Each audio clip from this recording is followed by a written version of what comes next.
LWO1 WeatherNet. Liftoff conditions looking pretty good. ESTS is ready for launch. Ignition. Liftoff. Falcon 9 has cleared the tower.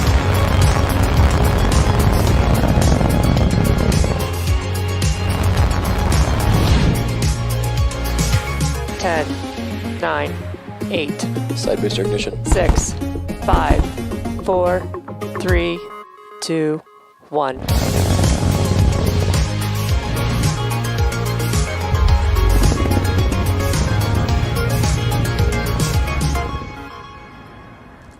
Hello, it's Saturday, December 18th, and you're looking at a live view of Falcon 9 as it awaits its 4:41 a.m. Pacific Time launch from Space Launch Complex 4E at Vandenberg Space Force Base off the coast of California. My name is Yomei Zhou, and I'm a propulsion engineer here at SpaceX, joining you from our headquarters about 150 miles south of the launch site. Thank you for joining us for our 34th launch of Starlink and our final Starlink mission for the year. Looking back, 2021 was a really exciting year for Starlink. We deployed more than 800 satellites to low Earth orbit and connected over 100,000 customers around the globe in more than 20 countries and regions, and still counting. If you've been following Starlink development, then you'll know that Starlink is a constellation of multiple satellites that orbit the planet at about 550 kilometers and have the potential to service the entire globe. Because Starlink does not rely on traditional ground infrastructure, it is ideally suited for areas of the globe where connectivity has typically been a challenge or non-existent, such as rural or remote communities. Today's launch will send 52 Starlink satellites into low Earth orbit, which brings us one step closer to near global coverage of the populated world. A bit later in the webcast, we'll share a progress update on the Pakanjikum tribe, which has been using Starlink in a remote part of Canada over the last year. The latest weather forecast is favorable for liftoff. The vehicle, satellites, weather, and range are all looking good for an on-time liftoff just a few minutes from now.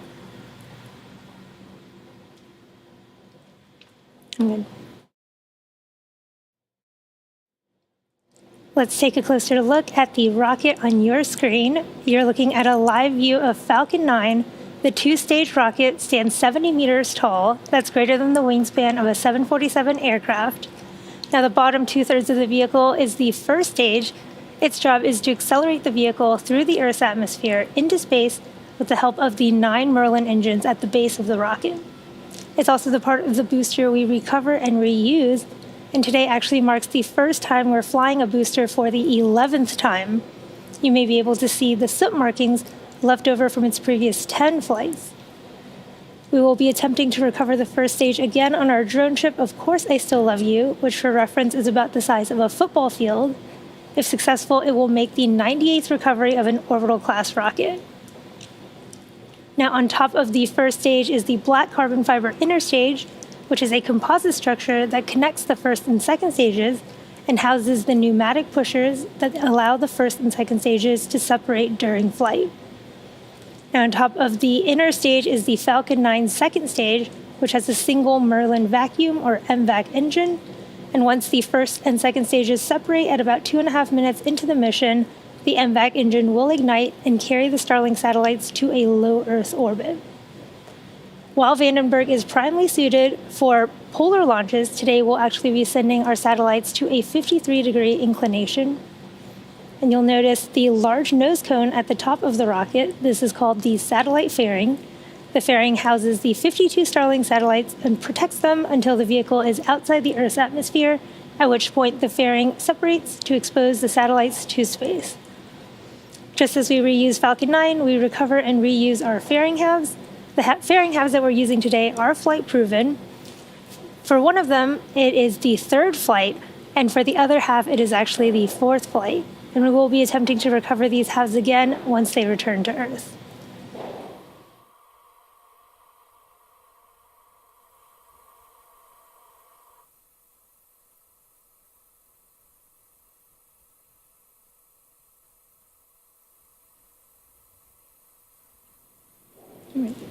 Propellants have been loading on the vehicle since T-minus 35 minutes. Falcon 9 is a bipropellant vehicle, which means it uses two propellants, a fuel and an oxidizer. An oxidizer is a type of chemical that a fuel requires to burn. Now, most burning on Earth uses oxygen, which is readily available in the atmosphere.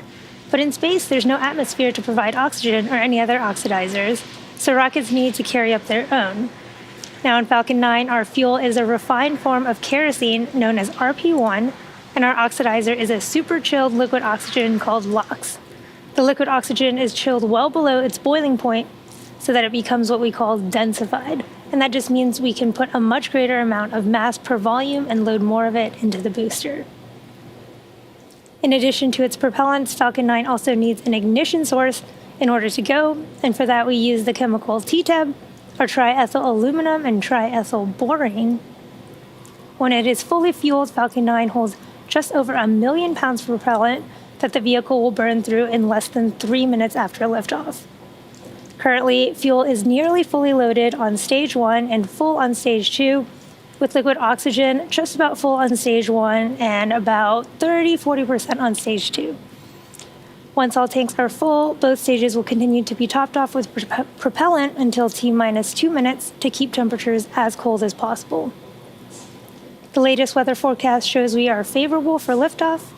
With that, the vehicle, satellites, and range continue to look good for an on-time liftoff just a few minutes from now. If for some reason we don't launch tonight, we do have a backup opportunity for tomorrow.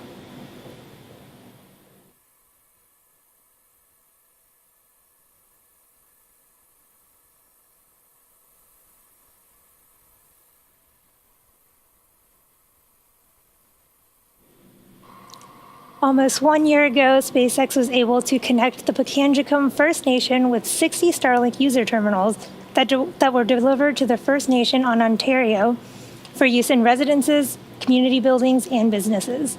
The Pakanjikum First Nation Reservation, located in a remote area of Ontario Province, is an Indigenous community of approximately 2,000 to 3,000 people, representing 400 to 500 family households. The area is so remote that for the majority of the year, all shipments are sent via chartered airplane, except during the coldest weeks when trucks are able to travel across ice roads to reach the First Nation. Given the remote and terrain challenges of the Pakanjikum First Nation, upgrading the terrestrial internet, like laying new cable, new fiber, etc., was not a cost-effective option.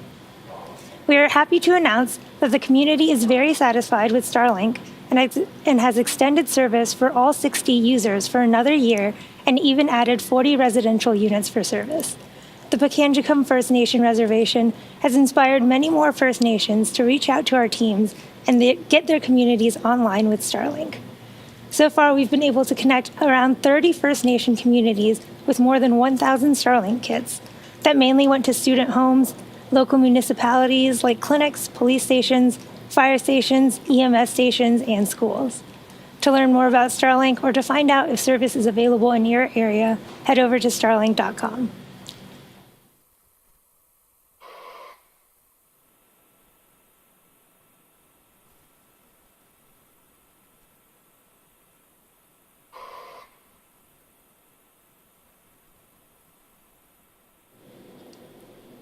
We are currently just under 4.5 minutes from liftoff of our 34th launch of Starlink, and Falcon 9 is progressing into the final stages of the launch countdown.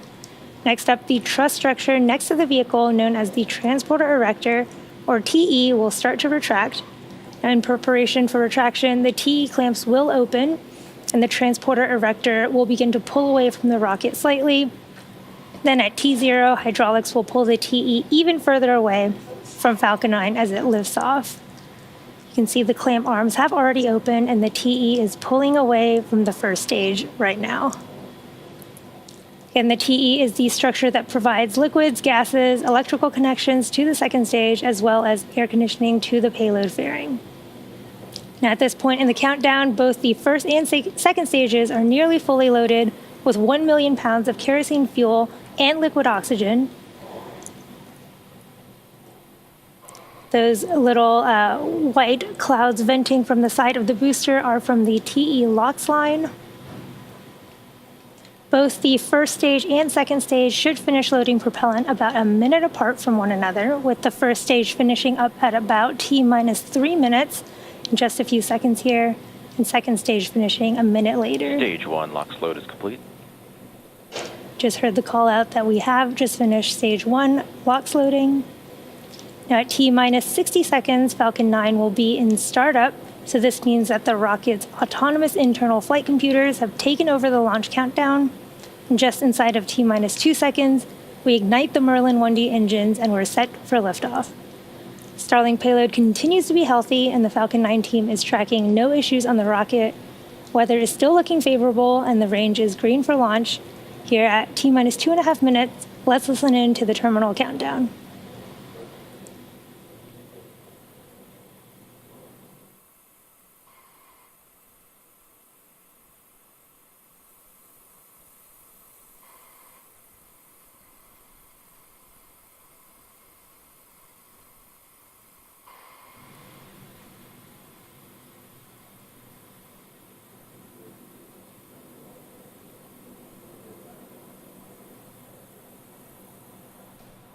Stage 2 LOX load is complete. Just finished loading liquid oxygen onto the second stage. And again, those little white clouds venting from the side of the booster are from the TE LOX line and are totally expected. Again, at T-minus 1 minute, Falcon 9 will be in startup. And that's when the autonomous flight computers will take over control of the launch, and stage 1 and stage 2 will begin pressurizing for launch.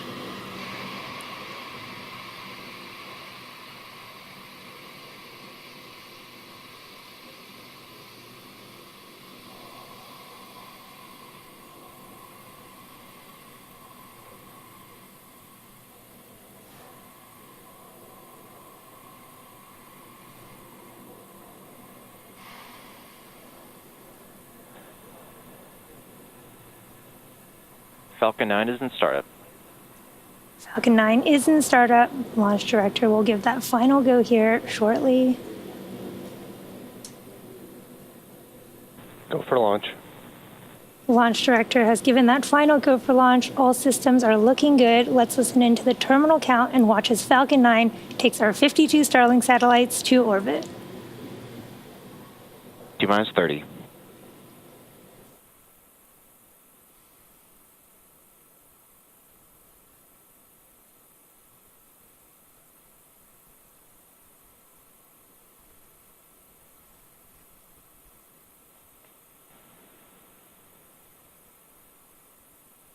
Ten, 9, 8, 7, 6, 5, 4, 3, 2, 1, 0. Ignition. Liftoff on the Falcon 9. Go Starlink.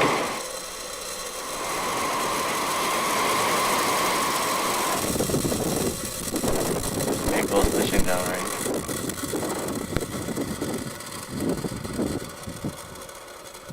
Stage 1 chamber pressures are nominal.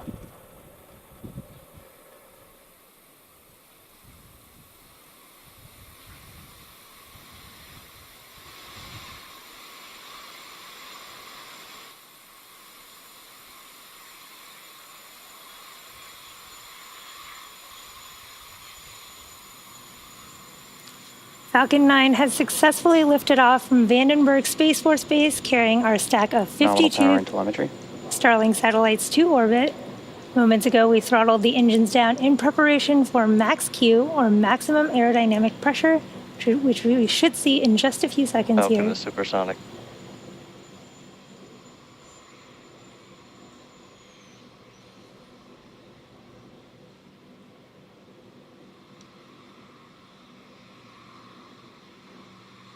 Max Q. We did just pass through max Q. Now we will have 3 events happening in quick succession. First, we will have main engine cutoff, or MECO, followed by stage separation, and second, engine startup 1. Now first, main engine cutoff, or MECO, is where all 9 of the M1D engines shut off to slow the stage down in preparation for stage separation. This is where the first stage and the second stage separate, with stage 1 starting to make its way back down to Earth for landing, while stage 2 continues on its journey to orbit. MVAC chill has started. Now the third event is second engine startup 1, and this is where that single MVAC engine on the second stage lights up and propels the second stage along with the Starlink satellites to orbit. Just a few seconds after second engine startup 1, there will also be fairing deployment, so you'll want to keep an eye out for that.